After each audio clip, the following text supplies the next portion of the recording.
Katy Perry-ийн аимшигт түүх. Их Британи улсад төрсэн өдгөө 35 настай фото модель хөтлөгч Katy Perry ирээдүйдээ сэтгүүлч байсан бөгөөд энэ мөрөөдлөө биелүүлэхийн тулд ихэд хичээж ажилладаг нэгэн байв. Харамсалтай 2008 оны 3 сарын 31-нд Katy Perryт маш аимшигтай зүйл тохиолдсон юм. Ихэнх залуу бүсгүйчүүдийн адилаар Katy интернетэд их хугацааг өнгөрүүлдэг байлаа.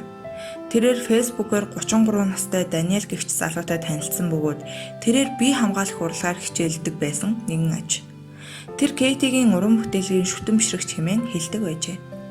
Ингээд Katy Даниэл хоёр нилээд удаан онлайнаар харьцах болов. Бүсгүйд түүний шин танил өдөр ирэх тусам таалагдж байсан бөгөөд тэр хоёрт маш их ижил зүйл байгаа мэт санагдаж эхэлсэн байна. Хэсэг хугацааны дараа Даниэл Katy-гийн зохион байгуулсан рекламны зураг авалтанд оролцсноор Katy-гийн сэтгэлийг бүр мөсөн татжээ. Тэр маш сайхан биетэй байсан бөгөөд намайг харахтаа баг зэрэг ичж байгаа мэт санагдсан боловч түүний энэ ааш зан надад маш их таалагдсан юм гэж сэтгүүлч эмэгтэй сүүлд өөрийн дурлал залуугийнхаа талаар дурсан ярьсан байна. Даниэл түүний утасны дугаарыг олж авсан бөгөөд эхний болзаан дээрээ Katy-д цэцгийн баглаа чихмэл тоглоом бэлгэлсэн бүсгүйн сэтгэлийг өөртөө татахад ихэд нөлөөлжээ. Даниэл анхнаасаа л Katy-д сайхан үгнүүд хэлж түүнийг үргэлж магтаж маш урт мэйл түүн рүү илгээдэг байсан байна. Энэхүү сайхан зүйл төдийлөн удаан үргэлжилсэнгүй. Тэр өөрийн жинхэнэ төрхөө дэлгүүрээс гутал худалдаж авах гэж байх үедээ илчилсэн байна. Тэрээр нэг өчүүхэн зүйлээс олж дэлгүүрийн худалдагчийг золтой л задчихсангүй аж. Katy яагаад түүнийг ингэж их уралсныг огт ойлгохгүй байв.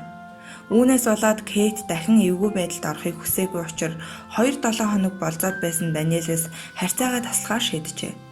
Гисэн хэдий ч Даниэл Katy руу байн залгаж цагтаал илгээж байсан байна. Katy түүнд ийм харьцаа хэрэггүй гэж үзэж байсан учраас түүнтэй харьцаагаа дахин сэргээхийг хүссэнгүй. Хэрвээ Katy Даниэлийг хэн гэдгийг мэддэг байсан бол түүнтэй ямар нэг учир ургуулахгүй л байсан байх. Даниэл өмнө нэг найзынхаа нүр рүү буцсан халуус цацсан хэрэгээр ял идэлж байсан нэгэн аж. Дэлгүүрт болсон хэргийн дараа залуу хосууд хамгийн сүүлчийн удаа оройн хоолнд орохоор болсон байна. Тэд маргааш нь оройн хоолнд орохоор шийдсэн аж. Даниэл үнэтэй вино болон оройн хоол захиалж Katy-ийн хувьд цагийг зугаатай өнгөрүүлжээ.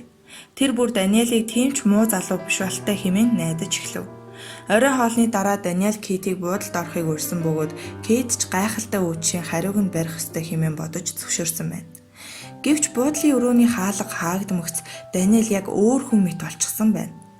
Даниэл бүсгүй эхлээд аимшигтай зодсон бөгөөд дараа нь түүнийг хүчрхийлсэн байна. Даниэл Katy-гийн хоолойг зүсэн хэмээн сүрдүүлж түүнийг маш бүдүүлгээр харааж зөксөн байна. Katy ч энэ буудлын өрөөнөөс амьд гарч чадахгүй боллоо хэмээн дотроо боджээ. Хаа сайгүй цус цацагдсан байлаа.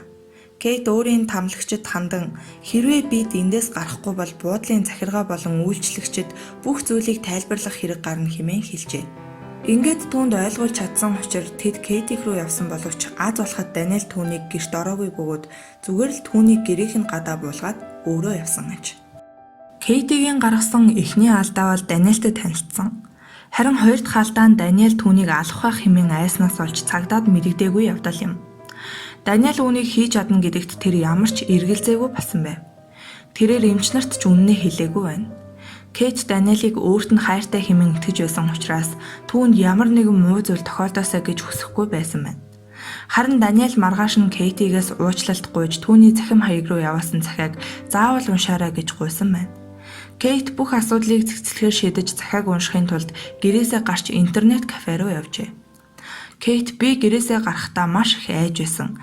Гэхдээ бүх асуудлыг дуусгах хамгийн сүүлийн боломж хэмээн үзэж байсан учраас энэхүү алхмыг хийсэн. Намайг түүнтэй уцаар ярьж байх хооронд тэр намайг ямар хувцастай байгаахыг хэд удаа асуусан юм. Би юу ч бодлгүй ямар хувцастай байгаагаа түүнд хэлсэн. Харин намайг гэрээсээ гараад явж байхад юудэнтэй цамц өмсөн аяа барьсан залуу миний өдөөс ирж явсан юм. Би түүнийг ямар нэгэн ядуу хүн байна гэж үзээд мөнгө авахаар цүнхрүүгээ гараа хийх гэж байтал тэр аяхтай зүйлээ миний нүүр рүү цацсан юм. Би маш их өвчнийг мэдэрч байсан бөгөөд энэ хүн яагаад над руу халуун кофе цацчих вэ? Би түүнд туслахыг л хүссэн шүү дээ хэмээн тэр хүн зур бодож амжсан юм гэжээ. Гэтэл Даниэлийн ятгалгаар түүний найз болох Стефан гэгч аяхтай хүчлийг Katy рүү цацсан байна.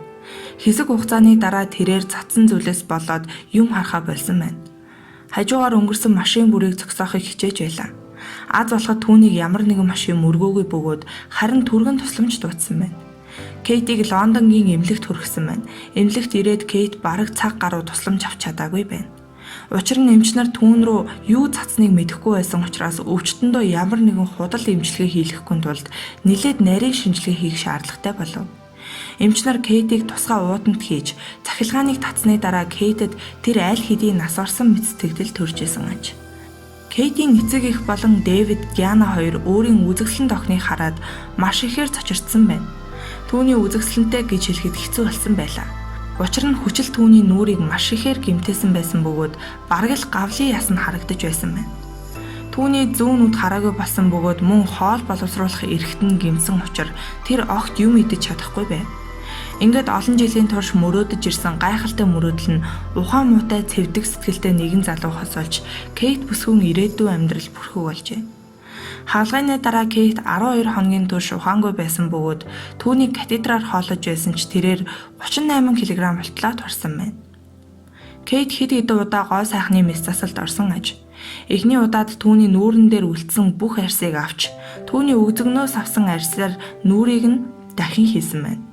Хэдийгээр Даниэлийг шууд баривчилсан боловч Кейтийг хэсэг хугацааны турш цагдаагийн хяналтанд ор байлгасан байна. Эмч нар Кейтийн амьдрахын төлөө тэмцэж буй энэхүү байдлыг үнэхээр биширч байсан аж. Харин аимшигт хэрэгээс 1 сар гаруйн дараа тэрээр яг юу болсныг ойлгох чадвартай болсон байна. Анх өөрийгөө толинд хараад энэ бол ямар нэгэн тоглоом хэмээн бодож байсан. Толинд харсан хүн бол би биш байсан юм хэмээн Кейт хэлж байлаа. Кейтигийн ээж түүнийг асрахын тулд мөн Кейт гэрээсээ ганцаараа гарах осолтой байсан учраас тэрээр ажилласаа гарч окноос ахих болжээ. Хамгийн хэцүү асуудлын нэг нь хооллолт байлаа. Тэрээр ходоодоо сунгаа хагалгаа илгэсэн боловч хаяа түүний ходоод байн агшдаг учраас тэрээр төдийлөн сайн хоол идэж чаддгүй байв. Кейт өдрийн хоолоо ганцаараа идэхийг илүүд үздэг байлаа. Харин тэр өөрийн 26 насны төрсөн өдрөөр л хоолоо найз нөхөд гэр бүлийнхэнтэйгээ идсэн байна. 2008 оны 5 дугаар сард Даниэлд 16 жилийн хорхиол, найзад нь 12 жилийн хорхиол оноожээ. Гэвч Даниэл хугацаанаасаа өмнө суллагдаж болох талаар айц түүний санааг байнга зовоодог байв. Харин Даниэл уцаар холбогдох боломжтой боломгцоо Кейт рүү загтал бичиж, түүнд маш их хайртайгаа илэрхийлжээ. Кейт тэр дараа өөрийнхөө хаягийг устгасан байна. Мэс засал хийсэн эмч нар үнэхээр сайн байсан. Бас миний ээж намайг хурдан эдгэрүүлэхийн тулд их зүйлийг хийсэн. Хэдийгээр миний биеийн дээр сорив үлдсэн боловч би шин нүртэй болж чадсан юм. Заримдаа би хизээч гэрээсээ гарч чадахгүй мэт сэтгэл төрж байсан боловч халамжит эцэг их эмч нарын тусламжтайгаар энэ айднаас ангижирч чадсан гэж тэрээр хэлсэн байна. Кейти сорвнуудаа арилгахын тулд 2 жилийн турш өдөр болгон зориултын маскыг 23 цагийн турш зүүдэг байжээ. Сорвнуудаа эдгэх 2 жилийн боломж байсан учраас би маш ихэд хичээдэг байлаа. Гадуур явж байхад хүүхдүүд энэ ихч яагаад хиймэл нүртэй байгаа юм бэ хэмээн асуухад үүнийг үл тоон явдаг байсан хэмээн ярьсан байна. Даниэлийн тухай тэрээр Дэни бол зүгээр л сэтгцийн өвчтэй хүн.